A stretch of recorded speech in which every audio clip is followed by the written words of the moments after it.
جرم کی داستان ٹوبہ ٹیک سنگھ میں جنگ روڈ پر ایک محلہ اقبال نگر واقع ہے۔ اس محلے میں رانا اقرار رہتے تھے۔ شہر سے لگی ہوئی رانا اقرار کی زرخیز زمین تھی۔ رانا اقرار نے اس کتاب پر بورنگ کر رکھی تھی، ساتھ ہی امرود، انولا، لیمبو جیسے پھلدار درخت بھی لگا رکھے تھے۔ باقی جو خالی زمین تھی اس پر وہ موسمی سبزیوں کی پیداوار کرتے تھے۔ رانا اقرار کے کنبے میں بیگم اقرار کے علاوہ دعا، فوزیہ اور سارہ نامی 3 لڑکیاں اور اکلوتا بیٹا سیر تھا۔ بھائی بہنوں میں فوزیہ سب سے چھوٹی تھی۔ تینوں بیٹیوں کو دھیان میں رکھتے ہوئے انہوں نے بچت کرنا شروع کر دی تھی۔ انہوں نے بینک میں کھاتے کھلوائے تو نیشنل بینک کی میرج پالیسی بھی لی۔ اس کا ثمر یہ ملا کہ جب شادی کے قابل ہوئی تب رانا اقرار کے ہاتھ میں موٹی رقم تھی۔ رانا اقرار نے مناسب لڑکے تلاش کر کے باری باری دونوں بیٹیوں کے ہاتھ پیلے کر دیے۔ بیٹیوں کی شادی کے کچھ عرصہ بعد رانا اقرار کی بیوی اقرا اچانک بیمار پڑ گئی۔ رانا اقرار نے پہلے ٹوبہ ٹیک سنگھ میں اس کا علاج کروایا، فائدہ نہ ہوا تو اقرا کو علاج کرانے فیصل آباد اور لاہور بھی لے گئے۔ ڈھیر ساری رقم خرچ کرنے کا باوجود اقرا صحت یاب نہیں ہوئی۔ اس کا جسم مسلسل گھٹتا رہا۔ آخرکار ایک دن وہ کنبے کو روتا بلکتا چھوڑ کر چلی گئی۔ ان دنوں سیر 30 سال کا تھا اور فوزیہ 24 سال میں داخل ہوئی تو پھر 5-7 سال یوں ہی گزر گیا۔ فوزیہ الڑ نہیں رہی تھی، گزرتے وقت کے ساتھ ساتھ بڑی پوری جوان لڑکی ہو گئی تھی۔ رانا اقرار کی خواہش سیر اور فوزیہ کا بیاہ ایک ساتھ کرنے کی تھی۔ بیٹی رخصت ہو کر سسرال جائے تو گھر سنبھالے بہو آ جائے۔ اس طرح ان باپ بیٹے کی دقت نہیں ہوئی، مگر سیر فی الحال شادی کرنے کو راضی نہیں تھا۔ اس سبب فوزیہ کو بھی شادی ٹلتی رہی۔ رانا اقرار بیٹے کے لیے کچھ اور خواب بن رہا تھا۔ ادھر فوزیہ کے خوابوں میں شاہ زیب بس گیا تھا اور وہ اس کے ساتھ زندگی گزارنے کے خواب دیکھنے لگی تھی۔ شاہ زیب پڑوس میں رہنے والے محسن کا بیٹا تھا اور منڈی میں سبزی کی آڑت کرتا تھا اور خوب شان سے رہتا تھا۔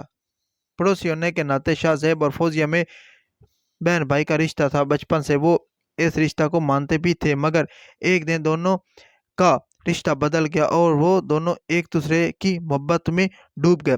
پلیز میرے چینل کو سبسکرائب کر دیں، اگر ویڈیو اچھا لگے تو لائک کر دیں۔ تھینک یو سو مچ۔ رانا اقرار اور سیر صبح گھر سے نکلتے تو دوپہر کا کھانا کھانے کم ہی گھر آتے۔ اکثر فوزیہ ہی کھیت جا کر باپ بھائی کو کھانا دے آتی تھی۔ وہ دن کے وقت گھر میں اکیلی رہتی تھی، اس لیے خفیہ میل ملاقاتوں کے لیے فوزیہ اور شاہ زیب کے لیے بھرپور وقت ہوتا تھا۔ نایاب مرد وہ ہے جن کے کردار کی خوشبو پا کر عورت کو ان سے محبت کا اظہار کر دیتی ہے۔ وہ پہلے اس کی ذات کی ٹھنڈی چھاؤں میں کچھ دیر ٹھہرتی ہے، پھر رفتہ رفتہ اس کی عادی ہوتی چلی جاتی ہے۔ یہی وہ مرد ہے جنہیں عورتوں کا لباس کہا جاتا ہے۔ نایاب عورت ہمیشہ نایاب مرد کا انتخاب کرتی ہے۔ بیل آئیکن کو پریس کرنا نہ بھولے گا، شکریہ۔ یوں تو شاہ زیب کا فوزیہ سے ملنے آنا محلے والوں کے لیے شک کی بنیاد نہیں تھا، لیکن جب دروازہ اندر سے بند ہونے لگا تب پڑوسی کی پیشانی پر شکنیں پڑنے لگی۔ پہلے اڑوس پڑوس میں چرچا ہوا، اس کے بعد ایک بزرگ نے رانا اقرار کے کانوں میں یہ بات ڈال دی۔ اس کے بعد سیر کو جب یہ بات پتہ چلی تو اس کا خون کھول اٹھا۔ وہ اسی وقت شاہ زیب کی چمڑی ادھیڑ دینا چاہتا تھا، مگر رانا اقرار نے دنیا داری سمجھ کر اسے روک لیا۔ بیٹا جوش ہوش سے کام لو، اس نے بیٹے کو سمجھاتے ہوئے کہا۔ مار پیٹ کرے گا تو ہنگامہ ہوگا اور ایسا ہونے پر بدنام ہماری فوزیہ ہوگی۔ تم چپ رہو، میں فوزیہ سے بات کروں گا۔ سیر خون کے گھونٹ پی کر رہ گیا۔ اس شام کو رانا اقرار نے فوزیہ سے اس کے اور شاہ زیب کے سلسلے میں بات کی تو وہ صاف مکر گئے۔ فوزیہ شاہ زیب سے پیار تو کرتی تھی، مگر گھر والوں کا لاز بھی تھا، اس لیے اس دن کے بعد وہ محبوب سے میل ملاقات میں احتیاط برتنے لگی۔ نفس وہ بھوکا کتا ہے جو انسان سے غلط کام کروانے کے لیے اس وقت تک بھونکتا رہتا ہے جب تک وہ غلط کام کروا نہ لے، اور جب انسان وہ کام کر لیتا ہے تو یہ کتا سو جاتا ہے، لیکن سونے سے پہلے ضمیر کو جگا دیتا ہے۔ دوسری طرف سیر کو فوزیہ کے بیان پر یقین نہیں آیا تھا۔ پیداوار فروخت کرنے وہ منڈی جاتا ہی تھا، اس لیے اس نے شاہ زیب پر نظر رکھنا شروع کر دی۔ اس دوران سیر نے نوٹ کیا کہ شاہ زیب پہلے کسی سے فون پر خفیہ طور پر بات کرتا ہے، پھر منڈی چلا جاتا ہے۔ روز دوپہر کو یہی ہوتا تھا۔ سر کو یقین ہو گیا کہ وہ کہیں اور نہیں اس کی بہن سے ملنے جاتا ہے۔ اندھی محبت ہو یا اندھا اعتبار، دونوں مل کر انسان کو گہری کھائی میں گرا دیتے ہیں۔ Thanks for watching. بہت انٹرسٹنگ سٹوری ہے، آپ کو مزہ آئے گا۔ بہت اس طرح کی سٹوریز کے لیے چینل کو سبسکرائب، بیل آئیکن کو پریس کرنا نہ بھولے گا۔ ایک دن سیر منڈی سے ہی شاہ زیب کے پیچھے لگ گیا۔ شاہ زیب کا تعاقب کرتے ہوئے وہ محلے تک آ گیا۔ اس نے دیکھا کہ شاہ زیب نے پہلے چاروں طرف کا جائزہ لیا، اس کے بعد مطمئن ہو کر کھلے دروازے سے گھر میں داخل ہو گیا۔ اس کے بعد فوزیہ دروازے پر نمودار ہوئی۔ اس نے طرف کا جائزہ لیا، جب کہیں نظر نہیں آیا تو اس نے دروازہ اندر سے بند کر لیا۔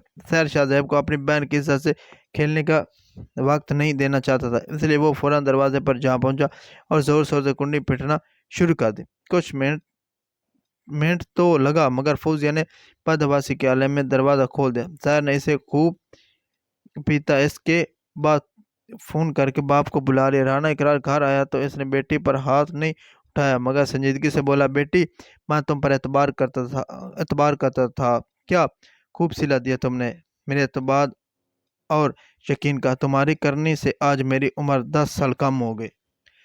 اس کے بعد وہ بھی دونوں ہاتھوں سے منہ چھپا کر رونے لگا۔ باپ کے آنسوں نے وہ کام کیا جو دنیا کی دوسری کوئی طاقت نہیں کر سکتی۔ کنبے کے ابرو برقرار رکھنے کے لیے فوزیہ نے لمحے بھر میں شاہ زیب کو بھول جانے کا فیصلہ کر لیا۔ اسی عہد کے ساتھ وہ باپ سے لپٹ گئی اور پھوٹ پھوٹ کر رونے لگی۔ مجھے معاف کر دو ابا، اس نے باپ سے عہد کرتے ہوئے کہا، جیسے بندہ پھر منتیں کرتا ہے۔ وعدہ کرتی ہوں آئندہ کبھی شاہ زیب سے تعلق نہیں رکھوں گی۔ انسان مر جائے تو صبر آ جاتا ہے، مگر جب ایک زندہ انسان آپ کے لیے مر جائے تو کبھی صبر نہیں آتا۔ رانا اقرار اور سیر کو احساس ہوا کہ حقیقت میں وہ پچھتاوے کے آنسو بہا رہی ہے، تو ان لوگوں نے سچے دل سے فوزیہ کو معاف کر دیا۔ فوزیہ نے بھی جو وعدہ کیا تھا اس پر قائم رہی۔ اس نے شاہ زیب سے ملنا اور فون پر بات کرنا، یہاں تک کہ اس کی شکل تک دیکھنا بند کر دیا۔ فوزیہ کی بے وفائی اور بے رخی سے شاہ زیب تڑپ اٹھا۔ وہ فوزیہ کو دل کی گہرائیوں سے چاہتا تھا اور شادی کر کے زندگی گزارنے کا ارادہ رکھتا تھا۔ اس نے فوزیہ کے بدلے ہوئے رویے کو پھر سے پہلے جیسا بنانے کے لیے ہر ممکن کوشش کی، مگر ساری کوشش رائع گئی۔ ادھر رانا اقرار نے فوزیہ کے لیے قابل رشتے کی تلاش شروع کر دی۔ ان کی یہ کوشش جلد رنگ لائی اور سمندری گاؤں کے دلدار کا بیٹا عرفان ان کے دل کو بھا گیا تو رشتہ بھی طے ہو گیا۔ شادی کی تاریخ 18 مئی 2015 بھی طے ہو گئی۔ اس دن سے اس بارات کے استقبال کی تیاریاں شروع کر دی گئی۔ گھر کے سامنے میدان میں پنڈال لگایا گیا، سٹیج بنا، میز کرسیاں لگائی گئی، حلوائی بھی پکوان بنانے آ گئے۔ رانا اقرار اور سیر سب کے پاس جا کر تیاریوں کی نگرانی کر رہے تھے۔ شام کا دھند لگا پھیلتے ہی بارات کے استقبال کی تیاریاں مکمل ہوگی۔ ریسٹ ہاؤس سے پل پل کی خبر گھر پہنچ رہی تھی۔ معلوم ہوا بارات ریسٹ ہاؤس سے چل چکی ہے اور تھوڑی ہی دیر میں دروازے پر پہنچ رہی تھی۔ اس خبر سے میزبانوں میں بھی جوش و مسرت کی لہر دوڑ گئی۔ والدین کبھی غلط نہیں ہوتے، اگر ان سے غلط فیصلے بھی ہو جائے تو ان کی نیت صاف ہوتی ہے اور ان کی دعائیں سے تقدیریں بدل جاتی ہے۔ فوزیہ دلہن بنی گھر میں بیٹھی تھی۔ Please again request, please subscribe to my YouTube channel. اس کے پاس اس کی بڑی بہن دعا بیٹھی ہوئی تھی۔ بارات کی آمد کی خبر سنتے ہی فوزیہ یہ دعا سے بولی، باجی مجھے رفع حاجت کے لیے جنگل جانا ہے۔ پہلے تو دعا نے منع کیا، مگر جب فوزیہ نے اصرار کیا تو بولی، اچھا جا جلدی سے فارغ ہو کر آ جا، لیکن یاد رکھنا بارات دروازے پر لگنے والی ہو تو دلہن کا باہر جانا منحوس مانا جاتا۔ فوزیہ نے پانی سے بھرا لوٹا لیا اور چپکے سے باہر نکل گئی۔ چونکہ سب اپنی اپنی دھن میں مست تھے، اس لیے کسی نے اس پر دھیان نہیں دیا۔ تھوڑی دیر میں بارات دروازے پر آ گئی۔ او بھگت کے بعد نکاح کی رسم شروع ہونے لگی۔ دلہا کے بعد فوزیہ سے دستخط کروانے کی باری ہے، لیکن